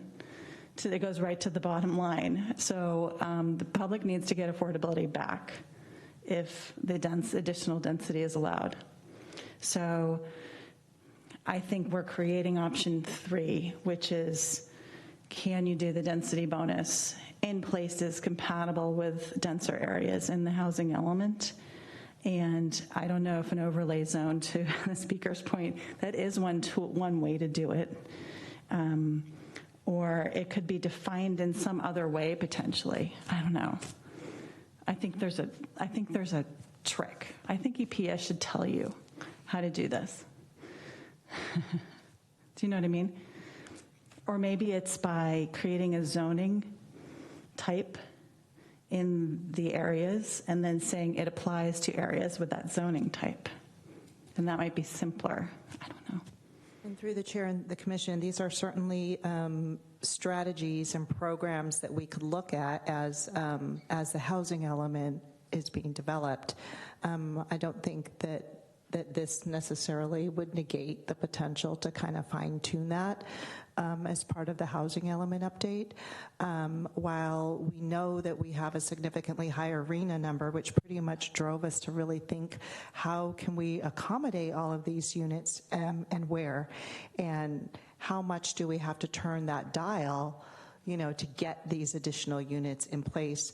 I don't think we necessarily, or we don't want to convey that we necessarily meant to stop there without looking at other strategies that could accompany that, the density increases that we're contemplating in the housing as part of the housing element. This is one tool and one option that's before the commission this evening, but it doesn't necessarily negate more fine-tuning and the adoption of other strategies and programs that could come out of the housing element itself. So I don't want to speak for Adam, but it sounds like, if the commission didn't want to recommend this evening, that we can continue to perhaps fine-tune it and look at other strategies as part of the housing element and update. But I guess you might have to go back to your consultants and provide the feedback to them. I mean, I guess if that's the council's direction, because if the commission isn't recommending this to the council, that would be something that staff would take forward and let the council know, and what reasons were behind that. I don't know if you wanted to add anything to that, Adam. No, just to say, yeah, that's exactly right. We could do it that way as well and fine tune it through the housing element. Well, I guess we also have the option of making the recommendation, the formal recommendation without the city bonus, but to have a side comment, I forget the exact wording, where we urge the city council to find a way to implement that in an expeditious way, perhaps using geographical localization as an approach. That would be sort of a better than just providing that additional context. I think it would be make me happier than if we just delete the city bonus and say go for it. Commissioner Garvey. I was just going to echo that, and the citywide process can kick off the process, and I hadn't focused on using the general plan to fine tune it. Seems reasonable. I mean, that seems like because it's happening in January, which once we get through this process and the summer, it's not that far away. Yeah. All right. Thank you. If I could make a suggestion, we could make a motion that we, recommend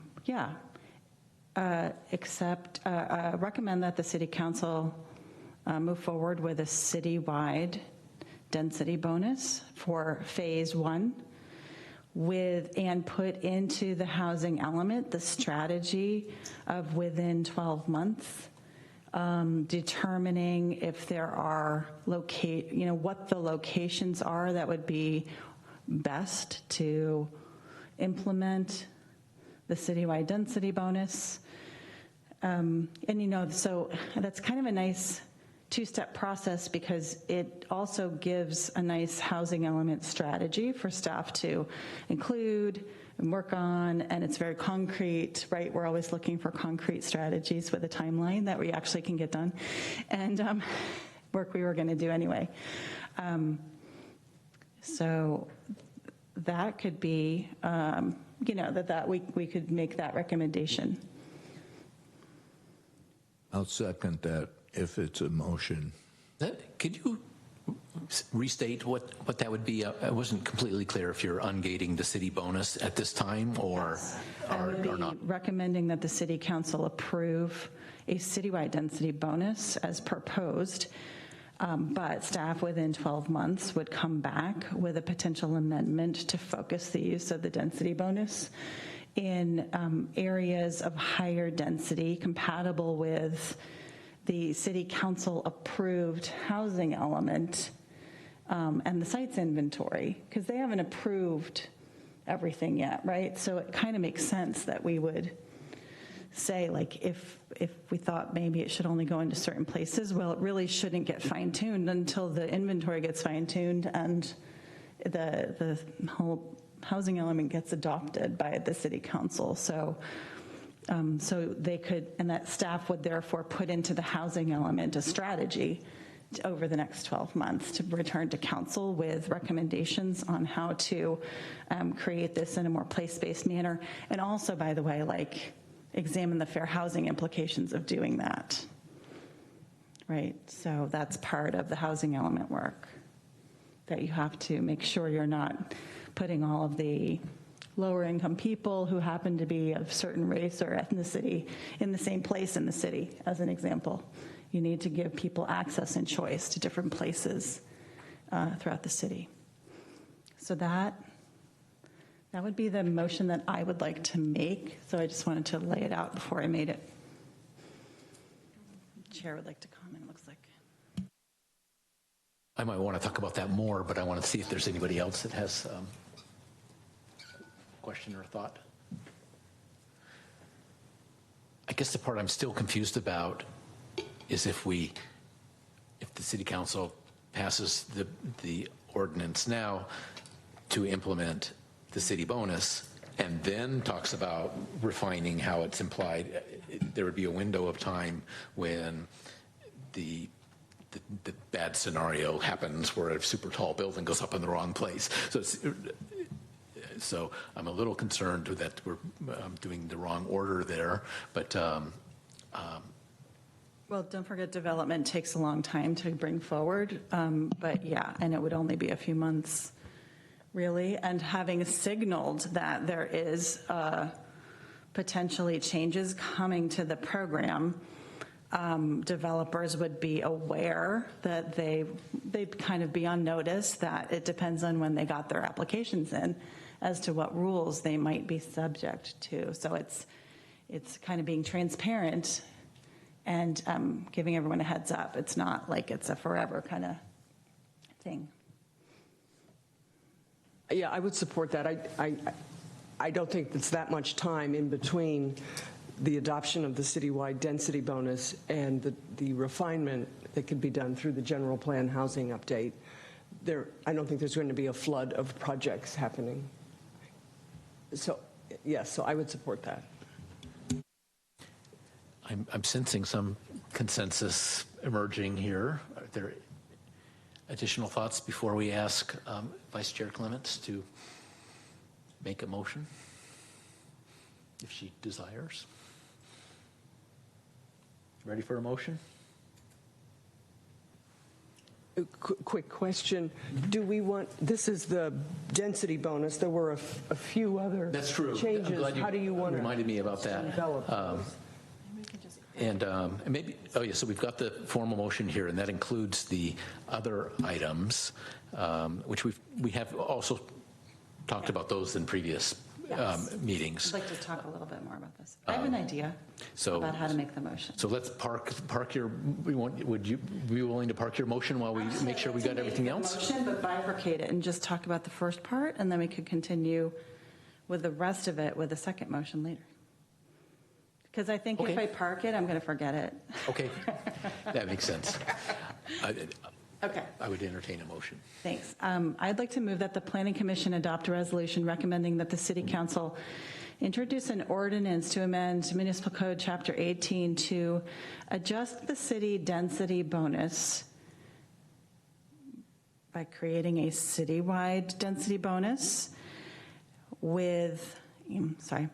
and have staff include in the housing element strategies, or consider including in the housing element strategies,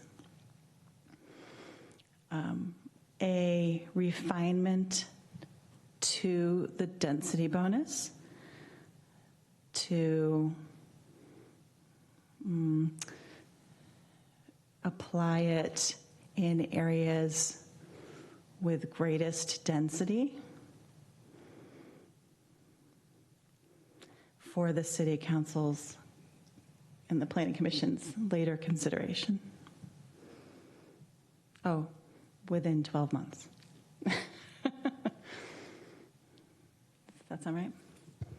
And through the chair and the commission, I got that. Thank you. Oh, and by the way, staff, it's 12 months possible. Is that reasonable? We could aim for that. I mean, I can't guarantee, but I can say that if we get that direction, then we'll be doing our best to get it done. If that's our council's direction. It would be early summer 2023 or late spring. Given that we know it now, we can start thinking about it in advance, so that helps too. Okay, we have a motion. Before I ask for a second, is there any clarifications or questions? Is there a second to Vice Chair Clement's motion? I'll second that. We have a motion and a second. Can we have a roll call, please? And I just wanted to confirm this is okay with my colleague to kind of do it one by one. It's okay for you? Okay, sure. Commissioner Garvey? Yes. Commissioner Iacopone? No. Commissioner Bradley? I'll abstain. Vice Chair Clements? Yes. And Chair Roof? Yes.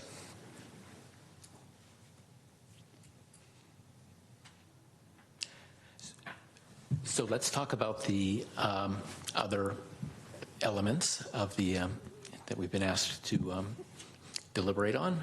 And so that includes the inclusionary housing requirements, the affordability periods, the parking, and other conforming amendments. Actually, I forgot what that is, and the CEQA exemption.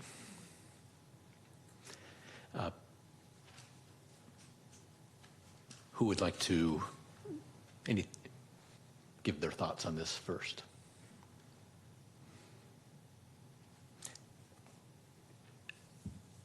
Commissioner Garvey. Thank you, Chair Roof. Speaking of these all together in an aggregate, I didn't have any issues with any of these. We had discussed these previous. I'm supportive of staff's recommendations. I see the recommendation summary is up. So we're looking at numbers 1, 2, 4, 5, and 6.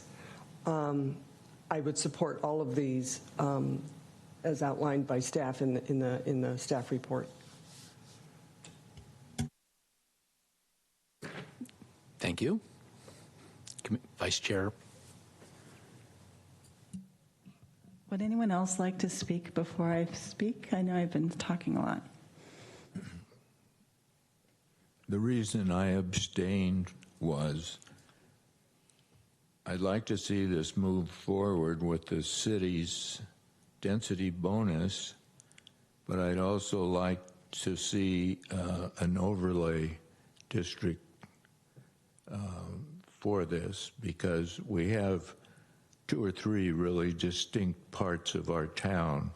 We have a single-family dwellings and a flat topography area around the downtown and up to the place where the hills and valleys start,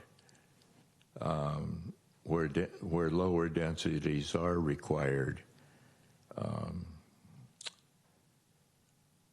So enough said. That's why I abstained. I'd like to see us recognize that topography plays a great part in the majority of land in our city. And we have a well-defined little downtown area where densities could and should, in my opinion, be increased because they're near the transportation of different media. I just wanted to justify why I quickly changed my vote to abstain when this came up. I think in reading all this documentation before the meeting tonight, I thought it was going to be more about ADUs and less about numbers of housing units, I guess. We have to do both. Thank you. Thank you for that. As far as numbers 1, 2, 4, 5, and 6, additional, any comment you like, but we do want to align on 1, 2, 4, 5, and 6. Yeah, I'm happy. Commissioner, happy to jump in. Thank you, Chair. You know, I think, Adam, you made in your presentation, and it was called out, there are actually 2 new sets of language, one about the dispersion within a building and the average size of the units. And I just want to commend you for putting that in. I think that's a great addition to this piece of work. The other ones I fully support. So whatever the numbers were, yes, and this great add. Thank you. And Vice Chair Clements. Thank you. I support all of these changes, 1, 2, 4, 5, and 6. I did have a comment on 5, and I think I had noted this at the last meeting, which is that I think the ordinance needs to have a phrase on the affordability periods running in perpetuity and just allow a carve out for when the density bonus is used, I'm sorry, is it density, inclusionary. When inclusionary obligations are effectuated on projects that are also 100% affordable, then the tax credit investor has reasons why they can't have something read in perpetuity sometimes. And so I think we just need a carve out for except when otherwise required by financing sources. Just to acknowledge that not everyone's super comfortable with that, but when it's private financing, they don't have that same kind of tax concern. And it has to do with the read as to whether, I think it's that debt is repayable, that it's actually like repayable within a certain term. And when you take the term away, in effect, it ruins the kind of reading that the Tax Credit Council has to do. So I would just suggest that that carve out be added. Little technical point. So other than that, perpetuity, excellent. Dispersal of units, great. And I know that this is a key point of negotiating with most developers who do inclusionary units. I had a couple questions, but you know, a lot of ordinances do allow some kind of exception for, like, if a project were to have a penthouse, for instance, or, you know, a couple of really high sales price units on the top floor, that a portion of that wouldn't have to be affordable or paid as a fee necessarily, that a lot of ordinances are set out that there's a portion of not just by like the share one bedrooms, but it's also by plan, like Plan A, Plan B, Plan C. For like a condo building, we'll have different plans, floor plans. And so a lot of ordinances do have a carve out for community development director to make a decision as to what otherwise would satisfy. And so you might not do a portion of a crazy expensive unit, but you could instead provide 3 lower cost units instead. And so I would suggest that we give a little bit of flexibility there to the strict proportionality, because it might be better for both parties to strike a balance, depending on the project.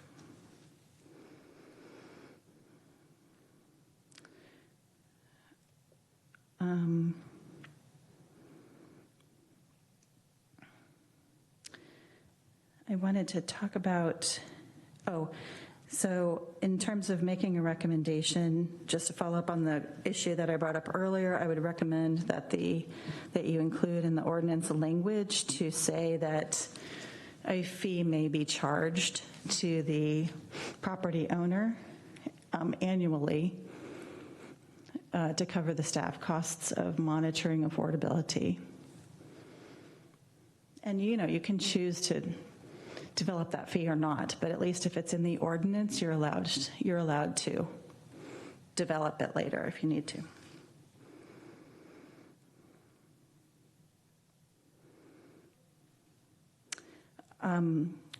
One point on off-site construction, and this is not one of the edits that you made. Off-site construction, I saw on packet page 81 that there was a 10% increase, basically, in the obligation if you did a unit off-site. I would encourage you to be more aggressive than that, so as to really encourage units to be included in the building. So in San Jose, as an example, the current inclusionary ordinance, if you decide to pay an in-lieu fee, it would go from a 15% obligation to a 20%. The fee would be based on 20. So it would be going up by a third rather than 10%. Same thing with if you do off-site units, same thing. The number goes up to 20%. So the number of units delivered goes up by a third. So, and the margins are thinner in San Jose than they are here. So I would encourage you to look at that as you bring that forward, just to make sure you may want to change that. I think the last point, one quick and then one, let's talk about it for a minute. There's a mention about the fact that the city could purchase units and then make them ELI. And I just wanted to clarify there's another alternative, which is the city doesn't have to own the unit. The city could purchase affordability of the unit, right? So the original owner could continue to own and operate the unit, but the city could say, I want you to reduce the affordability on that unit. I will pay you a lump sum in order, based on the rents differential over X years. I will buy down that unit from very low income down to extremely low, and I'll pay you X amount for it. So that does not require the city to actually acquire the unit. It just would be a transaction, a payment in the amount equivalent to bring the rents down of some estimated amount. So that would result in I don't know if that was in the memo or if that was in the ordinance, but I think that was a language change. And then I think finally you asked about, or there was a question about, should we look at obligations on the square foot basis instead of by unit? I was thinking about this, and I know that there's some state laws that say you have to be able to, for instance, translate fees to a square foot basis not just a unit basis, so as to not provide a disincentive to one size unit or another. Thinking through this, I think it skews what product you'd get. So just thinking about this, if you have to create a kitchen, wouldn't you rather create one kitchen for X square footage than 3 kitchens for the same square footage, right? And the walls and, you know, all that, the doors. So I think it would actually skew towards bigger or more bedroomed units. I wouldn't put in place something like that because I would rather think through what's the product that more directly, what's the product that they're giving us? And does that unit mix make sense for our city and what it needs? And would we like, you know, is that what we're trying to get? Rather than trying to be like, oh, we're going to end up getting some studios, then more like someone's going to game the system somehow, or just like it'll be a weird incentive to either provide bigger units or smaller. So, and I think it skews bigger in this case. But anyway, that was my thought, which is maybe that's not a good idea. Okay, thank you. Thank you for that. And Commissioner Garvey. Thank you, Chair Roof. And my comment was on the last issue that Vice Chair Clements raised, which was the consideration of an additional ordinance for the City Council to consider to set a threshold based on occupiable square footage rather than the number of units.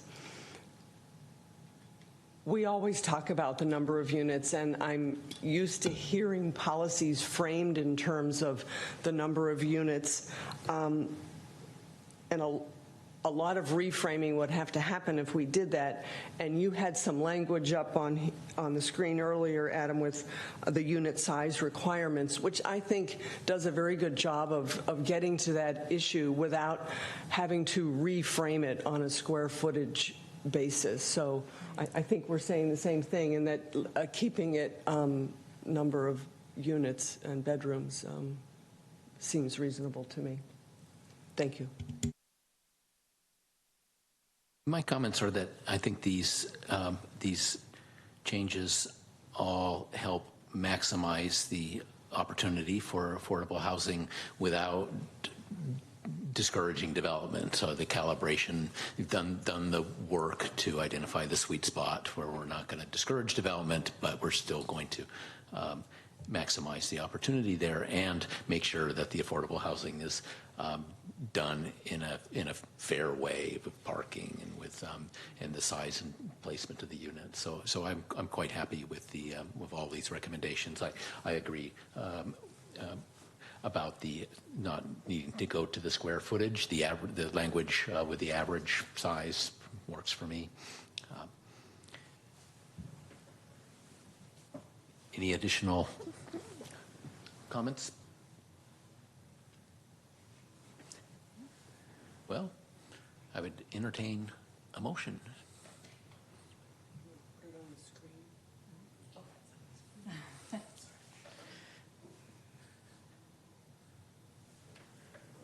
I'll make a motion.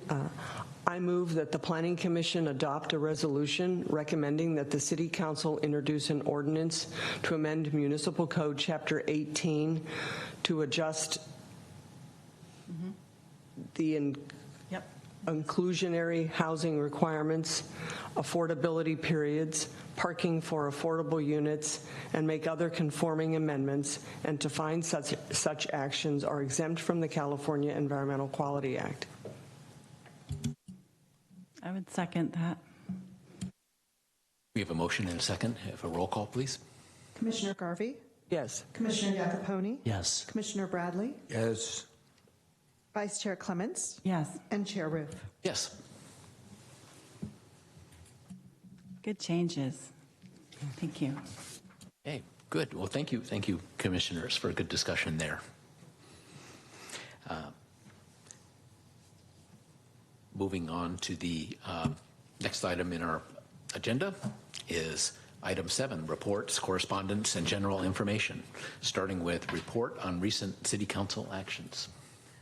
Staff has no reports from council this evening. Next item, Planning Commission comments or reports. Commissioners? It is good to be back. Ditto. It's nice to meet you all in person. Nice to have you. Indeed. Thank you, Adam. Adam's the only one I know here in person from my previous commission. And Ellen. Next item is correspondence. None this evening. And the final item, planning staff comments, reports, and updates of current projects. Yes, I just wanted to let the Planning Commission know. Actually, I should have reported this on item number A, but on, let's see, it was May 9th, the City Council held a study session on the Planning Commission's recommendations to the accessory dwelling unit ordinance, and they will be positioned to, staff is planning to bring that back to the Council on June 13th. And other updates and reports that I have is that we are now looking at June 20th to bring back an update on the housing element to the Commission. So lots of good discussion tonight. So we got a little preview of some of the things that the Commission will be interested in as part of policy development and programs and strategies. So that's great. And yes, I just also wanted to take the opportunity to welcome the Commission back. Just sitting here for the few hours that we've been here, it feels like, you know, just like riding a bike. I'm remembering it quite well, and it's nice to be able to be here in person. So I just wanted to share that with the Commission and welcome back. We are scheduled to have our next meeting. This would be already in June. Yes, we had our second meeting this month, so we'll be back on June 6th, and then a meeting on the 20th with the Commission. If there's any questions or things that you might need now that we're back, just please feel free to reach out to staff. And the June 6th meeting it starts with a joint meeting, I think, with the Residential Design Review Committee. I don't know that I got feedback from all of the commission, so thank you for that reminder. And if Andrea is listening, she'll be really grateful you asked the question, Commissioner Garvey. But staff is interested, and we did send out an email to the Planning Commission to check on your availability for Monday, June the 6th, where we're looking to have a joint meeting with the Residential Design Review Committee to talk about objective design standards. We wouldn't have the RDRC meeting, of course, to accommodate for this potential meeting, but some of the start times that we're looking at include a start time of 5:30 to 6:30 with a little bit of a break before we jump into our regular meeting at 7 o'clock, or we could do 6 to 7, wrap up the joint meeting, and then commence with our regular commission meeting at 7. So if you need some time to think about that, again, this is Monday, June 6th. Starting a little bit earlier, either 5:30 or 6. Please send me an email and let me know if you're available. I think I did hear back from Commissioner Iacopone that I think those times don't work. But if anybody else has any feedback on that, we would be looking to hear from the Commission so that we can set something in place. I think I also replied that I would not be available on that day. So it's not the time, it's the day. Mm-hmm. Is there an option to be hybrid, meaning dial in? We could do that. It's a little challenging, I know, for just thinking about the technicalities. We could accommodate that because we recognize that will happen on occasion. The other thing that I can look into is see if we can have a joint meeting with the Planning Commission and RDRC that starts at our regular time at 7 o'clock, and then once we're done with the odds, we would just convene with the regular agenda of the Planning Commission. So let me check into that option. If it sounds like most folks are going to have a little bit of a challenge, we would prefer prefer for any kind of study session to have the full commission here. So I can look into whether we can adjust the start time to 7, which is your regular start time. So that's something I could look into as well. Can I ask a question? If we're having a joint meeting, can we seat everybody at the same time? Is there enough space to do this all in person? That's something that we're still strategizing. Exactly. It could be that staff is sitting somewhere else. Right. So it's something that we would be the first group to try and figure out how that would work in a hybrid setting. But we've have had joint meetings with the Planning Commission and City Council before. Oh. So it would be a good learning opportunity for all of us to figure out how to get that done. And if I'm not mistaken, is the rule about if you have to be hybrid, if you have to be remote, to Commissioner Iacopone's question, that you have to be in a location with an address rather than your car, and that you have to post the agenda on your door and let anyone from the public in who wants to come in, because it's one of the meeting locations, and your address has to show on the agenda or wherever you're going to take it from. Doesn't have to be your own home. I think that's what the state law says. That is correct. Prior to times under COVID, those were the requirements that were in place. I'd have to check with our city attorney to see if that's something that we still have to follow, because certainly during meeting, I guess the full meeting was held remotely, so it wasn't exactly an exact exchange. But let me get some clarification on that for the commission, and I'll send that out. I think at this point, just let me know what your availability is, and our role will be to figure out all the tough technical aspects. But I will get back to you on the requirements, that if you're going to participate remotely, if we're going back to the pre-COVID requirements. I'm available in either time. I am as well, I think. I'm going to block it out so it stays that way. I'm available anytime now since I'm retired.